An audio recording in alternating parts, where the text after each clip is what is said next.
સો મિત્રો તમે પણ તમારા પગના દુખાવાથી કંટાળી જશો અને તમારો પગનો દુખાવો મળતો નથી તો આ વિડીયો પૂરેપૂરો જોવાનું ભૂલતા નહીં. તો મિત્રો આ વિડીયો તમારા અને તમારા પરિવાર માટે ખૂબ જ ઉપયોગી થવાનો છે. વિડીયોને શેર કરવાનું પણ ભૂલતા નહીં. સો મિત્રો તમે કોઈ દિવસ આ પાવડરની અંદર કપૂરની ગોટી નાખી છે? જો નહીં નાખી હોય તો અમારો વિડીયો જોયા પછી તમે પણ મિત્રો 110% નાખવા મળજો.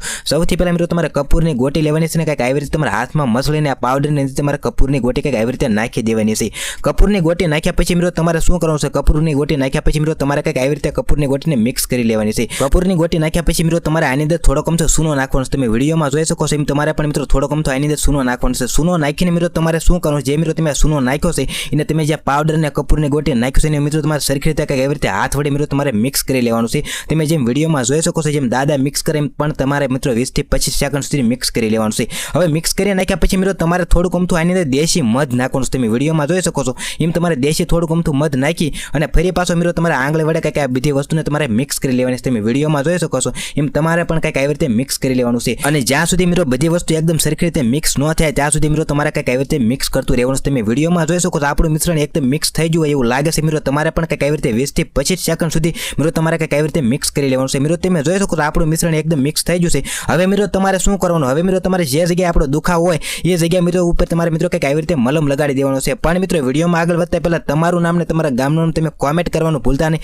કારણ કે અમે તમને સ્પેશિયલથી થેન્ક્સ કહી શકીએ. તો મિત્રો પાછળના વિડીયોનો થેન્ક્સ છે બકુલભાઈને સાવરકુંડલાથી, સરિતાબેનને કેરાલાથી, જસુબેનને ધારીથી, લક્ષ્મણભાઈને છોટા ઉદેપુરથી, મુન્નાભાઈને બરોડાથી, સરોજભાઈને ભાવનગરથી, ગીતાબેનને દહેગામથી, ભાવનાબેનને રાજકોટથી, દિવરાજભાઈને ભીમડેજથી, મુકેશભાઈને મહેસાણાથી, આરતીબેનને રાજકોટથી, વિશાબેનને સુરતથી, વિનોદભાઈને સુરતથી, હરેશભાઈને જૂનાગઢથી, સુમિતાબેનને સુરતથી, દીપ્તિબેનને વડોદરાથી, જોશનાબેનને અમદાવાદથી, અલ્પાબેનને રાજકોટથી, કોકિલાબેનને માણાવદરથી, મણિબેનને ગોધરાથી, મુક્તાબેનને દુધાળાથી, કાજલબેનને જસદણથી, હરેશભાઈને દડવાથી, સંજયભાઈને થરાથી, મુકેશભાઈને સાલૈયાથી, હેતલબેનને અમદાવાદથી, ગોવિંદભાઈને ભેસાણથી, રેખાબેનને ફતેપુરથી, અલ્પાબેનને આણંદથી, દિલીપભાઈને જામખંભાળિયાથી, પ્રીતિબેનને કેનેડાથી, પૂજાબેનને યુએસએથી, ભૂમિકાબેનને સુરતથી, કિરણબેનને યુએસએથી, સોનલબેનને ભાવનગરથી, દિલીપભાઈને જામખંભાળિયાથી, કનાભાઈને મેવાસાથી, કાજલબેનને મવાથી, જસુબેનને ધારીથી, નવનીતભાઈને અમદાવાદથી, કાજલબેનને અમેરિકાથી. તો મિત્રો તમારા પણ કંઈક આવી રીતે વિડીયોમાં નામ આવી શકે છે એટલે તમારું નામ ને તમારા ગામનું તમે કોમેન્ટ કરવાનું ભૂલતા નહીં. તો મિત્રો તમે જોઈ શકો છો મલમ લગાવી લીધા પછી મિત્રો તમારે જે જગ્યાએ મલમ લગાવ્યો છે એની ઉપર મિત્રો તમારે કંઈક આવી રીતે કોટન મૂકી દેવાનું છે. તમે વિડીયોમાં જોઈ શકો છો એમ તમારે પણ મિત્રો જે જગ્યા ઉપર મલમ લગાવ્યો છે બધી જગ્યા ઉપર મિત્રો તમારે કંઈક કોટન આવી રીતે મૂકી દેવાનું છે.